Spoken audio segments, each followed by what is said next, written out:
तुम्हारी फाइलों में गांव का मौसम गुलाबी है। क्या बात?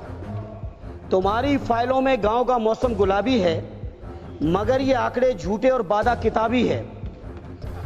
तुम्हारी मेज चांदी, तुम्हारे जाम सोने के, लेकिन किसान के घर में आज भी फूटी रकाबी है।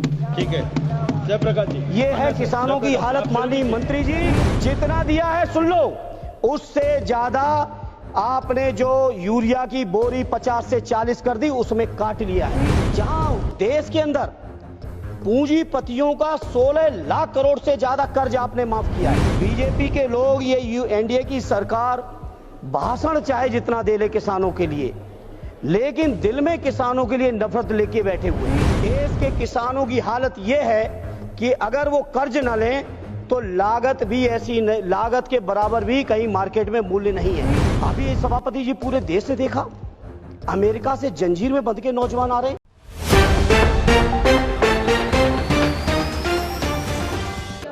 अध्यक्ष जी, राष्ट्रपिता महात्मा गांधी जी कहते थे कि भारत की आत्मा गांव में बसती है, और भारत की आत्मा जब गांव में बसती है तो गांव की तरक्की और खुशहाली के बिना देश की तरक्की संभव नहीं है। सदैव नेताजी ने हमेशा कहा कि भारत की तरक्की और विकास का रास्ता अगर कहीं से निकलता है तो खेतों और खलिहानों से निकलता है। अर्थव्यवस्था के बहुत बड़े बड़े विद्वान इस सदन में मौजूद हैं। सदैव नेताजी ने हमेशा कहा कि अगर देश की अर्थव्यवस्था को दुरुस्त करना है तो किसानों को आप संपन्न कर देंगे तो बाजारों की भी वैल्यू बढ़ जाएगी, लोगों की परचेजिंग पावर भी बढ़ेगी और देश की अर्थव्यवस्था भी बढ़ेगी। सभापति जी, माननीय वित्त मंत्री जी द्वारा जब बजट पेश किया गया तो माननीय अध्यक्ष जी, तो लगातार ये कहा गया अब तक का सबसे बड़ा बजट है, 50 लाख करोड़ से ज्यादा का बजट है। लेकिन उन बजट पत्रावलियों को जब देखा गया और उस पत्रावली में जब कृषि एवं किसान कल्याण मंत्रालय के बजट को देखा गया तो अध्यक्ष जी बड़ी निराशा हुई। केवल 2.7% बजट का हिस्सा इस मंत्रालय को दिया गया। जो पिछले समय में बजट मिल रहा था उसमें भी सभापति जी 2.8% की कमी सभापति जी इसमें कर दी गई। इसलिए मैं समझता हूं बीजेपी के लोग, ये एनडीए की सरकार भाषण चाहे जितना दे ले किसानों के लिए, लेकिन दिल में किसानों के लिए नफरत लेके बैठे हुए हैं। अगर नफरत लिए न बैठे होते तो इतने बड़े बजट में किसानों के लिए बजट में कटौती क्यों की जाती। सभापति जी, मैं जिक्र करना चाहूंगा 2014 के भारतीय जनता पार्टी के संकल्प की। 2014 में संकल्प पत्र जो जारी किया गया था, उस संकल्प पत्र में कहा गया था कि स्वामीनाथन जी की जो रिपोर्ट है। आपके पास आज कागज बहुत है, लेकिन बोलना संक्षिप्त में है सर, संक्षिप्त में बोलना है। अब जो आप मौका देंगे आपकी उदारता रहेगी। सभापति जी, 2014 के संकल्प पत्र में कहा गया कि स्वामीनाथन जी की सिफारिश के अनुरूप जो किसानों की लागत है, जिसमें लागत में सदैव नेताजी कहते थे और इसी बात को स्वामीनाथन जी ने भी कहा, किसान की अपनी मेहनत, अपने परिवार की मेहनत, उनके जो पशुओं की मेहनत, खेती की जो वैल्यू है उस वैल्यू का जो मार्केट में ब्याज होना चाहिए, सारी की सारी चीजों को अगर मिला लें, जिसको स्वामीनाथन जी ने फार्मूला दिया था C2 का, C2 प्लस 50%, माने लागत का 1.5 गुना समर्थन मूल्य। 14 का वादा है आपके चुनावी घोषणा पत्र का मंत्री जी, और 14 से आज 25 आ गई है। अभी तक एक बार भी सरकार का ये संकल्प 12वां बजट पेश हो गया है। 11 साल आपने पूरे कर दिए। भाषण बहुत लंबे हैं आपके, लेकिन सच्चाई से बहुत दूर हैं।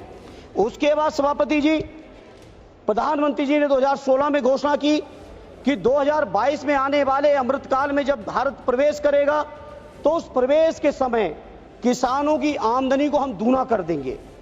मैं नहीं समझ पा रहा हूं, माननीय कृषि मंत्री जी, आप बहुत अनुभवी हैं, एक बड़े प्रांत के लंबे समय तक मुख्यमंत्री रहे हैं, जहां किसानों की इस्तेमाल की सारी चीजों का मूल्य आपने बढ़ा दिया।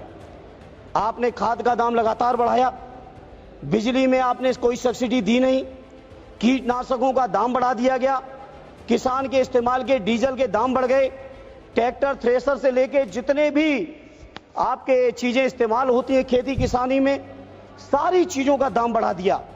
लेकिन किसानों को कहीं समर्थन मूल्य देने की आपने जरूरत नहीं समझी।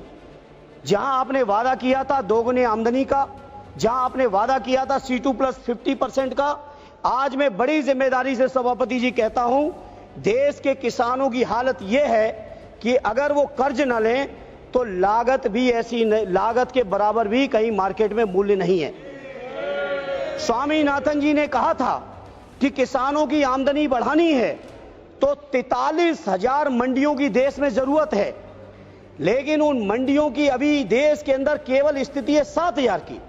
और जब से एनडीए की सरकार आई है 11 साल से, मैं पूछना चाहता हूं मंत्री जी जवाब दे दीजिएगा, प्राइवेट सेक्टरों ने तो मंडियां बढ़ा ली, साइलोज बना लिए, प्राइवेट खरीदारी का इंतजाम तो है, लेकिन कहीं भी सरकारी मंडियां आपने बढ़ाने का काम किया हो तो उसका डेटा दे देना।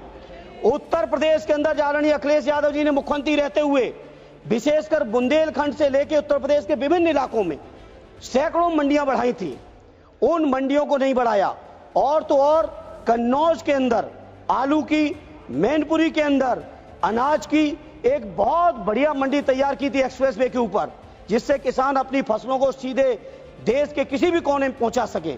उन मंडियों को भी मंत्री जी आप जानकारी जुटा लीजिएगा, उन मंडियों को भी आपकी सरकार ने नहीं बनाया। और मैं ये बात मैं इसलिए कह रहा हूं क्योंकि जब सत्ता पक्ष की तरफ से कोई खड़ा होता है तो डबल इंजन की बातें करते, डबल इंजन की बातें करते। क्या हुआ आपके उत्तर प्रदेश के अंदर डबल इंजन का? माननीय अखिलेश जी के सारे कामों को रोक दिया गया। जहां सभापति जी ये हालत है किसानों की, अंत में किसान क्या करें? कर्ज ले रहे हैं, साहूकारों के मुंह मांगे ब्याज पे कर्ज लेना पड़ रहा है, सरकार से भी कोई राहत नहीं। क्या मामूली बात है? आपके 10 साल के कार्यकाल में प्रत्येक वर्ष 10,000 से ज्यादा और अब तक 1 लाख से ज्यादा किसानों ने आत्महत्या कर ली है। देश के किसानों ने, बताइए, देश के किसान आत्महत्या कर रहे हैं, देश के तमाम संविदा कर्मी आत्महत्या कर रहे हैं। देश के किसान अगर अपना हक अधिकार मांगने आते हैं, 3 काले कानून बनाए थे। मैं कृषि मंत्री जी आपसे कहूंगा जवाब में बताइएगा, हम पूरे विपक्ष के लोग कह रहे थे कि काले कानून है 3, और काले कानूनों को आप नहीं मान रहे थे। किसानों ने यहां पर महीनों दिल्ली में सर्दी गर्मी बरसात सारे मौसम झेल के आंदोलन किए, 750 किसान शहीद हुए। उन शहीद किसानों को आज तक आपकी सरकार की तरफ से, जहां देश की 5वीं अर्थव्यवस्था है, तीसरी होने वाली है, वहां एक परिवार को मुआवजा आपने नहीं दिया। सर, यह है आपकी सरकार। यह डंका बज रहा होगा किसी बड़े बड़े लोगों के लिए, कुछ चुनिंदा उद्योगपतियों के लिए बज रहा होगा डंका, लेकिन देश के किसानों की जो बर्बादी है वो छुपी नहीं है। सभापति जी, इसलिए सभापति जी मैं आपसे कहना चाहता हूं, जहां देश के अंदर पूंजीपतियों का 16 लाख करोड़ से ज्यादा कर्ज आपने माफ किया है, 16 लाख करोड़ से ज्यादा देश की बैंकों ने पूंजीपतियों का, बड़े बड़े पूंजीपतियों का, जिसमें चुनिंदा होंगे, हम किसी का नाम नहीं कोट करेंगे, पूरा देश जानता है, लेकिन किसानों के कर्ज की माफी की बात आती है तो सरकार एकदम चुप बैठ जाती है। यही आपका किसानों के प्रति प्रेम है। मैं बड़ी जिम्मेदारी से कहता हूं, अपने देश के किसान भाइयों को कहना चाहता हूं, देश की सर्वोच्च सदन से कहना चाहता हूं, आपको सोचना पड़ेगा, चिंतन करना पड़ेगा कैसी सरकार आपने चुन ली। कितना प्रधानमंत्री जी के नाम पे झूठी बातों को आप विश्वास कराओगे लोगों को? कह रहे कितना दिया है, उससे एक मिनट साहब, जितना दिया है सुन लो, उससे ज्यादा आपने जो यूरिया की बोरी 50 से 40 कर दी, उसमें काट लिया है। उससे ज्यादा आपने जीएसटी में वसूल लिया। आप बताओ, ट्रैक्टर पे कितना जीएसटी है, यूरिया पे कितनी जीएसटी है, कीटनाशकों पे कितनी जीएसटी है? जीएसटी के माध्यम से आपने वसूल लिया है। एक हाथ से 1 रुपया देते हो, दूसरे हाथ से 10 रुपए खींच लेते हो किसानों से। किसान सुन रहे हैं देश के, इसलिए मैं सभापति जी कहना चाहता हूं, आज किसान मजबूर है। मैं एहसास है, मेरे पिताजी आज भी खेती किसानी में रहते हैं, आज भी गौशाले में रहते हैं, मुझे एहसास है किसानों के दर्द का। सभापति, किसानों को यह हालत थी पहले, जब कभी भी अगर किसी किसान परिवार से ये कह दो कि गांव छोड़ दो जमीन छोड़ दो, शहर में चल के बस लो, नौकरी कर लो, तो वो नहीं तैयार होते थे। और आज सभापति जी किसान इतना मजबूर हो गया है कि खेती छोड़ के शहरों में रिक्शा चलाने को तैयार है, शहरों में आपके मजदूरी करने को तैयार है, कोई भी काम करने को तैयार है। अब किसानों ने समझ लिया है कि उनका और उनके बच्चों का भविष्य अब खेती में नहीं रहा। और यही कारण है, बहुत से सर्वे आए देश में, जब पूछा गया किसानों से कि आप खेती करना चाहते हो कि नहीं करना चाहते हो, मेजॉरिटी के किसानों ने कह दिया कि हम खेती नहीं करना चाहते। यह हालत है। देश के 50% से ज्यादा किसान आज भी हैं सभापति जी, जो कर्जों से डूबे पड़े हुए हैं।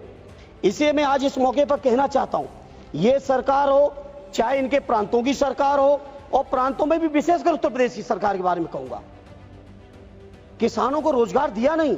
हां, एक रोजगार माननीय मंत्री जी आपकी सरकार ने किसानों में दे दिया, और किसान परिवार के सभी लोगों को दे दिया, चाहे 2 डिग्री टेम्परेचर हो, 3 डिग्री टेम्परेचर हो, कोहरा हो, तुषार हो, बारिश हो, मूसलाधार बरसात चल रही हो, या गर्मी की तपन हो 50 डिग्री से ऊपर की, हर परिस्थिति में किसान परिवार की महिलाओं को, किसान परिवार के बच्चों को, किसानों को स्वयं अपने खेतों की रखवाली करनी पड़ रही है पूरे उत्तर प्रदेश के अंदर छुट्टा जानवरों से। यह हालत कर दिया आपने किसानों की। कहीं ना कहीं मैं समझता हूं किसानों की दुर्दशा आप सब लोग सुनियोजित तरीके से कर रहे हो, क्योंकि ये किसान जो समाज है बहुत स्वाभिमानी समाज है, बहुत जज्बाती समाज है। ये सरकार की गलत नीतियों का जम के विद्रोह और विरोध भी करता है। इसलिए सरकार चाहती है किसान कर्ज में उलझे रहें, किसान अपनी समस्याओं में डूबे रहें, किसानों में कहीं संपन्नता ना जाए। किसानों में संपन्नता आएगी तो उनके परिवारों के लोग नौकरी से लेकर सम्मान स्वाभिमान का जीवन जिएंगे। ये सरकार पूरी तरह से चाहती है कि कैसे भी किसान बर्बाद हो। अभी सभापति जी पूरे देश ने देखा, अमेरिका से जंजीर में बंध के नौजवान आ रहे हैं। ये कहां के नौजवान थे? और ये तो संपन्न प्रांत जिनको हम मानते हैं देश में, पंजाब के नौजवान, गुजरात के नौजवान, हरियाणा के नौजवान, ये सारे नौजवान किसान परिवारों के थे जो खेती कर्ज अपने परिवार के बुजुर्गों की परेशानी से आज जाके जमीन बेच के, जमीनें गिरवी रख के विदेशों में गए, और विदेशों में, अरे बाबा चुप रहो बाबा। अरे इनको शांत रहने दो, जानते हैं किसान ये क्या करेंगे। ये हर एक में केवल बोलना जानते, बाकी कुछ नहीं। इसलिए अध्यक्ष सभापति जी, किसान परिवार के नौजवानों की हालत ये कर दी आपने 2019 का 5 साल प्रचंड बहुमत की सरकार, सत्ता पक्ष की तरफ से, जयप्रकाश भाई आपका नंबर आएगा भी, सत्ता पक्ष की तरफ से जो खड़ा हुआ प्रचंड बहुमत की सरकार, डबल इंजन की सरकार, 5 साल डबल इंजन की सरकार चलाने के बाद आपका 19 का जो संकल्प पत्र है, उस संकल्प पत्र में आपने कहा कि कृषि ग्रामीण क्षेत्र में 25 लाख करोड़ का निवेश करेंगे। ये 19 का आपका है। 14 से 19 सरकार चलाई, 19 से 24 भी आप ही ने चलाई, और 19 का आपका ये वादा है कि 25 लाख करोड़ किसानों की, हम कृषि उत्पादन को बढ़ाने के लिए 25 लाख करोड़ का निवेश करने के लिए प्रतिबद्ध हैं। तो बता दें माननीय कृषि मंत्री जी अपने जवाब में, आखिर ये प्रतिबद्धता आपके कहां चली गई? उसी के साथ ये भी बता दें माननीय मंत्री जी कि आखिर आपने 2022 जो कि आजादी के अमृतकाल का प्रवेश साल था, उसमें आपने वादा किया था आमदनी दूनी का। आज हम 25 में बैठे हैं, अमृतकाल के भी 3 साल गुजर गए हैं। एक किसान का नाम देश में बता दीजिए सभापति जी, बड़ी जिम्मेदारी से कह रहा हूं माननीय मंत्री जवाब में, और कि इस किसान की आमदनी पहले इतनी थी आज इतनी हो गई। नहीं, ये बताएं मंत्री जी, कुछ किसान की डबल कर दिए 16 से 22 के बीच में। हम तो 25 में ही सवाल कर रहे हैं, और इसलिए हुई है क्योंकि किसानों की सारी जरूरत की चीजें महंगी, उन पे टैक्स बढ़ेगा, और किसानों के जब फसल जाएगी तो मंडियां चलेंगी नहीं, है ही कम, जो है वो चलेंगी नहीं, चलेंगी उनमें बहुत सारे दलाल लोग बैठे हैं। किसान अगर सीधे मंडी में देना चाहेंगे तो नहीं देंगे, दलालों के रास्ते से अगर किसानों की उपज जाएगी तो वो चली जाएगी। एमएसपी की घोषणा आपने की है, हम इनकार नहीं करते, लेकिन आप मंत्री जी, आप पे डेटा होगा, आखिर उस एमएसपी का लाभ कितने लोग ले रहे हैं, क्या उस एमएसपी के आकलन के समय आपने कहीं भी किसानों की लागत का आकलन किया था? जो स्वामीनाथन जी ने रास्ता दिखाया था, उस रास्ते पर कभी आप चले थे क्या? ये मैं आपके माध्यम से जानकारी लेना चाहता हूं सभापति जी।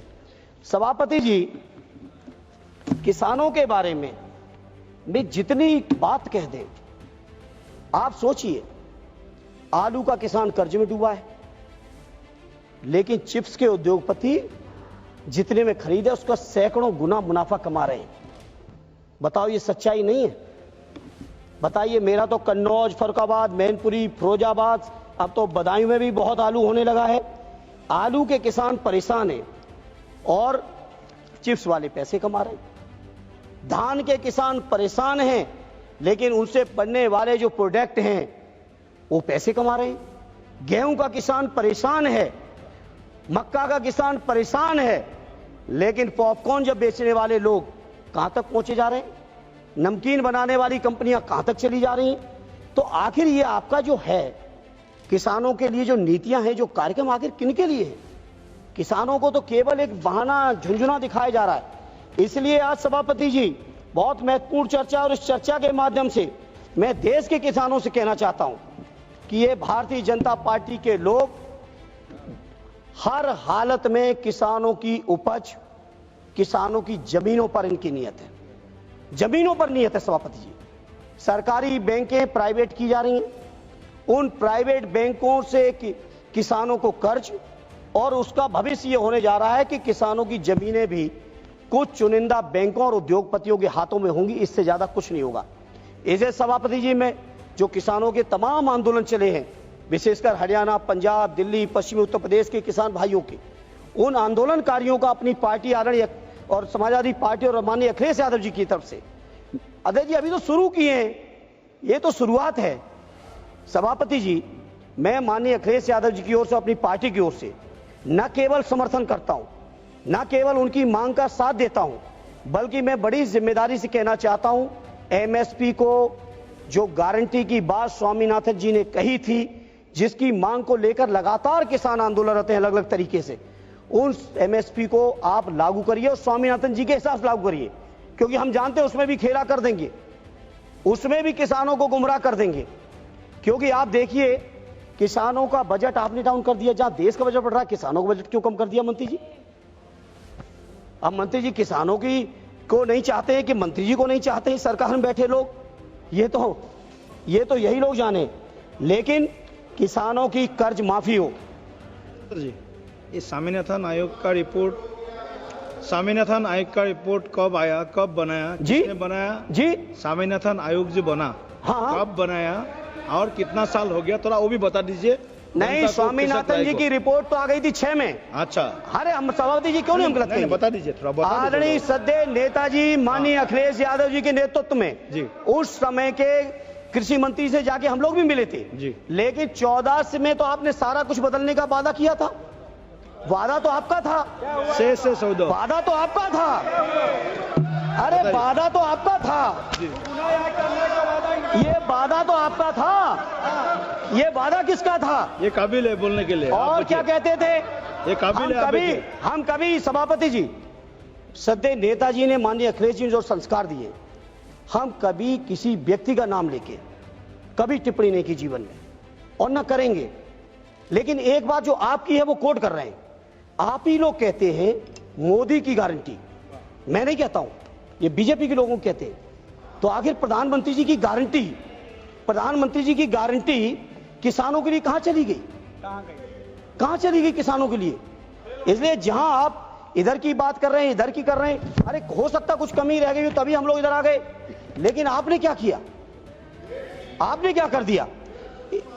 इसलिए सभापति जी, मेरा आपसे प्रार्थना है, गन्ने किसानों का सवाल है, बड़े देश के अंदर संभवतः सबसे बड़ा प्रांत उत्तर प्रदेश बन चुका है गन्ने उत्पादन का, महाराष्ट्र को भी अब पीछे छोड़ दिया। गन्ना उत्पादन के मामले में हमारे राष्ट्रीय अध्यक्ष आदरणीय अखिलेश जी जब मुख्यमंत्री थे तो 5 साल के कार्यकाल में 90 रुपए गन्ने का समर्थन मूल्य बढ़ाया था। और ये जो डबल इंजन की सरकार है, जिसमें हर चुनाव में प्रधानमंत्री जी सहित पूरे के पूरे दर वाले गए, प्रचार में, प्रसार में, वादों में, भाषणों में।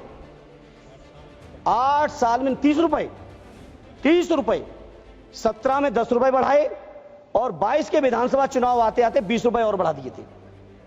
8 साल में केवल 30 रुपए गन्ने का समर्थन मूल्य बढ़ाया, और वो भी समर्थन मूल्य बढ़ाना तो एक बात, इसमें वादे हैं, भाषण समय कम देंगे आप। वादे इन्होंने किए कि 15 दिन के अंदर गन्नों का भुगतान करेंगे, नहीं तो ब्याज देंगे। ये भाषण है, ये वादे हैं, घोषणा पत्र है।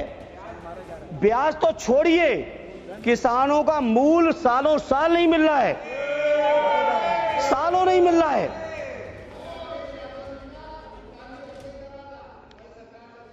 अरे जब खजाना तुम पे पहुंच गया, भुगतान कौन करेगा? ये कौन सी बात होती है? वित्तीय वर्ष खत्म हो गया था भाई, 15 मार्च को जब कार्यकाल खत्म हुआ तो भुगतान कौन करेगा? और भुगतान क्या कोई एहसान किया, किसी और का किया? किसानों का गन्ना था, किसानों का गन्ना था, उसका भुगतान आपने कर दिया। इधर सभापति जी, उत्तर प्रदेश का तो विशेषकर और कई प्रांतों के साथियों से बात हुई, अन्य प्रांतों में भी, सबसे ज्यादा दिक्कत जो आज है किसानों को, सभापति जी सुन लें, छुट्टा जानवर।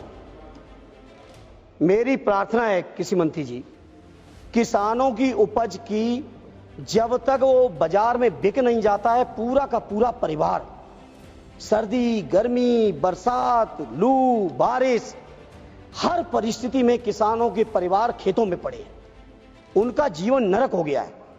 इसे सभापति जी आपके माध्यम से मंत्री जी से, सरकार से कहूंगा, एक स्थायी और ढंग से इंतजाम निकालिए। प्रधानमंत्री जी के आप चुनावी भाषण सुनिए, और पता नहीं सरकार में बैठे लोग क्या है कि प्रधानमंत्री जी की भी नहीं सुनना चाहते, प्रधानमंत्री की भी नहीं सुनना चाहते, प्रधानमंत्री की भी नहीं सुनना चाहते आप लोग।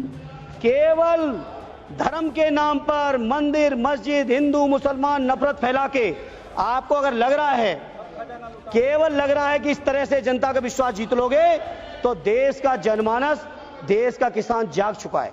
इसे मेरी प्रार्थना है, बहुत महत्वपूर्ण क्षेत्र है, बेरोजगारी का आलम पूरा देश जानता है। आज भी खेती, हमारा क्षेत्र ऐसा है, 60% से ज्यादा लोगों को रोजगार दे रहा है। आखिर वो रोजगार देने वालों को मानते, आज अगर कृषि मंत्री जी 60% रोजगार मिल रहा है तो 30% ही ले आते बजट। कृषि अनुसंधान पे आपने कम कर दिया बजट, कृषि बजट आपने कम कर दिया, जीएसटी आपने बढ़ा दी। तमाम तरीके के किसानों के सामने जो चुनौती है, कहीं आपका मंडी का चैन बन नहीं रहा है, कोल्ड स्टोर का चैन बन नहीं रहा है, मार्केट कहीं बन नहीं रहा है, सिंचाई का कहीं इंतजाम है नहीं। तो ऐसी तमाम चीजें हैं सभापति जी, जिनको मंत्री जी को और सरकार को सोचना चाहिए, और नहीं सोचेंगे तो सभापति जी मैं आपको कहना चाहता हूं कि देश के किसान परिवार में बैठे नौजवान बहुत जागरूक हैं, और आने वाले समय में अपने अपने तरीके से लोग जवाब देंगे आपको। इधर सभापति जी, किसानों की तरफ से मैं एक बात कहते हुए अपनी बात को खत्म करूंगा, क्योंकि आपकी भी घंटी हम बार बार नहीं सुनना चाहते, और भी हमारे साथी बोलने को पीछे हैं। बीजेपी के लोगों को लगता है किसानों की स्थिति बहुत अच्छी है।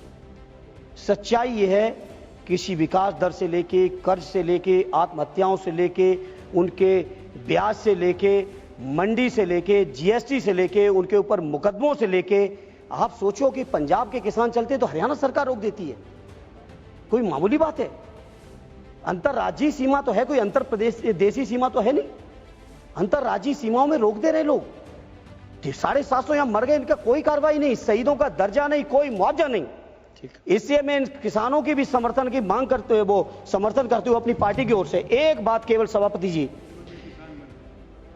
एक बात मैं कहूंगा कि हर हाल में ये किसानों को गुमराह कर रहे हैं। मैंने कई रिपोर्ट्स पढ़ ली, टाइम नहीं है बताने का। गुमराह करते हैं कि किसानों का कर्ज माफ करेंगे तो सरकार पे इतना खजाने पे बोझ आएगा। ज्यादा बड़ा बोझ भी नहीं आना है, ज्यादा बड़ा बोझ नहीं आएगा अगर सरकार करना चाहे तो। इसे मैं सरकार से कहूंगा, किसानों का कर्ज माफ कर दो, और भविष्य में किसान कर्ज ना उन पे चढ़े, उसके लिए भविष्य में कर्ज ना चढ़े, उनकी लागत का 1.5 गुना समर्थन मूल्य कर दो तो किसानों का भी लाभकारी सौदा हो जाएगा। धन्यवाद। बस एक बात सभापति जी माननीय कहते हुए सदस्य श्री जयप्रकाश एक लाइन जी। कहूंगा जवाब जी, एक मिनट जयप्रकाश जी। अदम गौड़वी साहब हमारे गोंडा के एकदम गांव में बैठे हुए कवि रहे। उन्होंने सरकार के लिए उनकी कही हुई एक कविता बड़ी फिट बैठ रही, बस तुम्हारी फाइलों में गांव का मौसम गुलाबी है। क्या बात? तुम्हारी फाइलों में गांव का मौसम गुलाबी है, मगर ये आंकड़े झूठे और वादा किताबी है। तुम्हारी मेज चांदी, तुम्हारे जाम सोने के, लेकिन किसान के घर में आज भी फूटी रकाबी है। ठीक है जयप्रकाश जी। ये है किसानों की हालत माननीय मंत्री जी। CIB इंडिया न्यूज की सभी खबरों को देखने के लिए लाल रंग की बटन को दबाकर चैनल को सब्सक्राइब जरूर करें, घंटी जरूर दबाएं ताकि हमारी सभी खबरों के नोटिफिकेशंस आप तक पहुंचते रहें।